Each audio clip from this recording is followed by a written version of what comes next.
It's a great day when you're hanging around. Nothing's ever gonna bring me down. Good times are coming our way. Whenever, wherever, whatever today. Today is going to be a great day. I am Nikki G, your host, and welcome to the Lone Doctrine.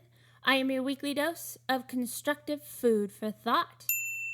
Goal setting. That is the theme for this month, and one of our new goals at the Lone Doctrine is to bring you more and more and more and more and more and more awesomeness. This coming up year, we are launching a new avenue of content and making courses based on all the self-development topics we've been discussing since day one. These will take you step by step and have different levels of topics such as setting goals, facing adversities, creating a better and healthier self-talk, plus so much more. We're so excited to have you with us, and we hope you'll spread the word. We hope that you'll take this knowledge and pay it forward, because today, more than ever, we need to spread our awesomeness. So thank you in advance for your support, and we'll definitely keep you in the loop. So, goals. One of the biggest foundational aspects, remember, is your why. But another one is motivation. What is motivation? Well, according to the Webster's Dictionary, motivation is the reason or reasons one has for acting or behaving in a particular way. The greatest thing about motivation is that it's already in you. We just sometimes need to be inspired to let it out. A lot of people have the misconception that motivation comes from an outside source. Unfortunately, that's not the case. Otherwise, I'm sure someone would have already bottled it up and it would be the hottest thing on the shelves. Your motivation revolves around the way you think and what you believe. It's a combination of beliefs, expectations, goals, plans, judgments, values, and your own perspective. Once motivated, we are then moved into action. In most cases, when people set goals, they want to take their present state and change something into a more ideal state. Even something as simple as everyday things can be driven by this same concept. For example, your present state could be that you're stuck in traffic, and your ideal state could be to drive without interference. You might be suffering from an illness, and your more ideal state would be to be healthy. You might be on a road trip with 250 miles to go, and the more ideal state would be to have 0 miles to go. Now, when you take the example of present state to ideal state into goal-oriented matters, you might have concepts such as these. You're unhappy with the job you have, and the more ideal state is to work towards the job you want. You might be unhappy with the present state of a relationship, and your ideal state is thinking about how good it could be. You might be setting a goal of running 10 laps, and the more ideal state is to have 0 laps to go. The fact is, when goal setting, you're most likely taking your current situation and envisioning a more ideal outcome.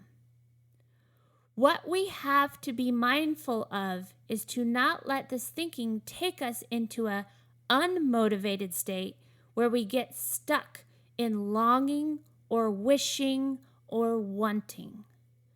The longing, wishing, or wanting mental space will keep you exactly there. Longing, wishing, and wanting.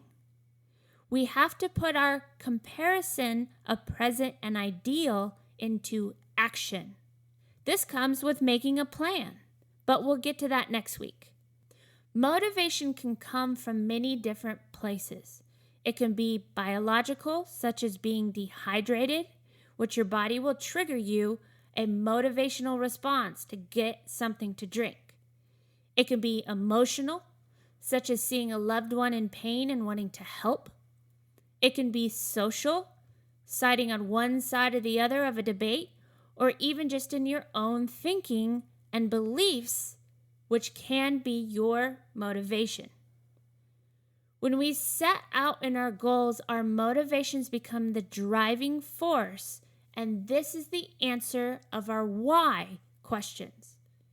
If our whys aren't strong enough, the motivation to take action, commitment, and be persistent will lose steam very quickly. There are many different theories of motivation and the suggestions within them, but two of the most common theories are extrinsic theory and intrinsic theory, or what I like to call the inside and the outside. Hang with me. I know a lot of these words are the gateway to tune out, but I'm going to dissect them and do my best to not put you to sleep and to keep it simple. So let's talk about these two ideas. The outside theory.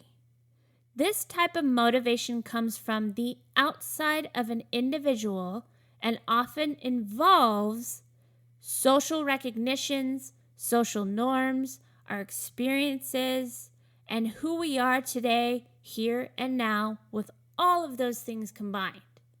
The inside theory is the motivation within ourselves, such as something biological or even something even deeper.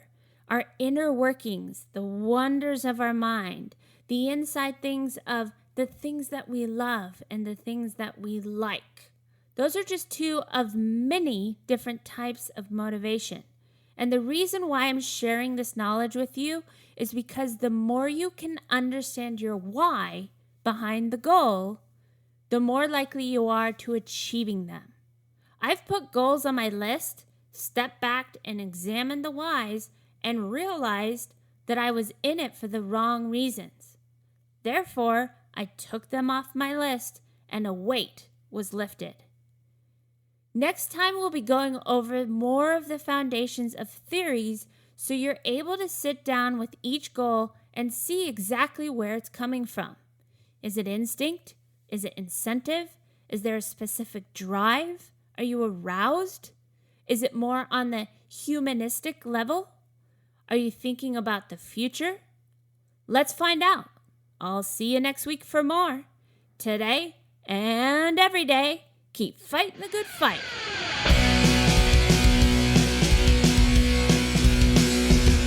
It's a great day